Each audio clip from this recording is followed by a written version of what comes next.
Monsieur le ministre de l'Éducation nationale, les épreuves de 3C se déroulent dans un chaos inédit. La rupture d'égalité est partout. Les sujets sont mis en ligne sur les réseaux sociaux, les configurations d'examen non respectées.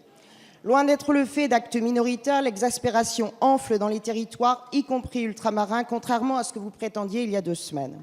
Encore plus inquiétant, les professeurs en grève et les élèves subissent pressions et menaces. Des dizaines d'élèves de première sont menacés d'être sanctionnés d'un 0 à leur examen pour leur participation réelle ou supposée à des blocages.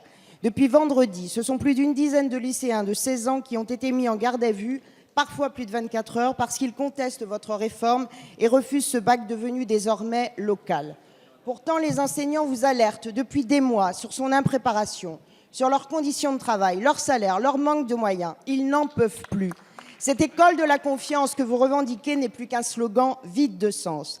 Et pourquoi en serait-il différemment quand on apprend par exemple que les enseignants qui ont participé à l'hommage rendu à leur collègue Christine Renon en octobre dernier viennent de se voir retirer sur leur paie de janvier cette journée de recueillement.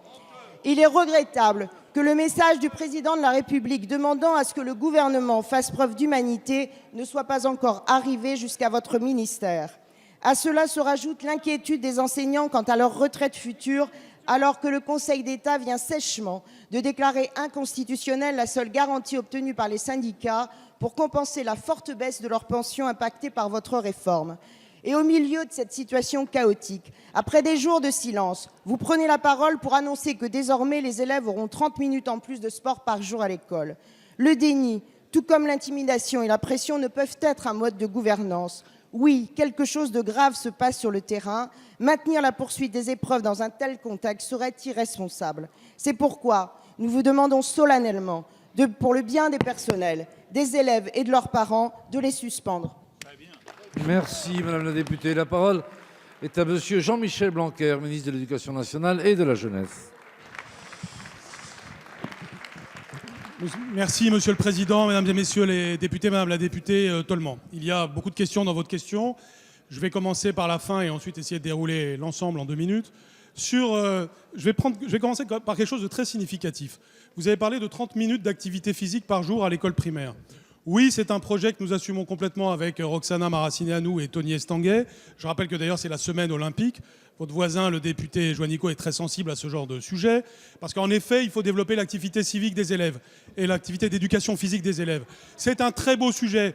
Ce sujet, c'est sur la base du volontariat. Nous ne l'imposons à personne, ce sont des appels à projets. Donc pourquoi caricaturer les choses et dire à l'instant que c'est quelque chose que nous voulons imposer ?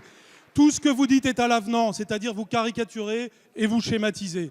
Alors je vais venir maintenant à la question de la rémunération des professeurs. Oui, il y a nécessité d'améliorer la rémunération des professeurs. Le premier à le dire, c'est votre serviteur. Je le dis depuis que je suis arrivé en fonction. Nous avons préparé ce chantier et maintenant il est mûr pour arriver aux négociations sociales dans lesquelles nous sommes actuellement avec les organisations syndicales. L'avenir me donnera raison, vous le verrez bien, il faudra le reconnaître à ce moment-là. Puisque oui, il y aura des augmentations substantielles. Ça devrait vous réjouir. On devrait être ensemble. Parce que ces augmentations qui n'ont pas eu lieu quand vous étiez au pouvoir, elles vont avoir lieu avec cette majorité.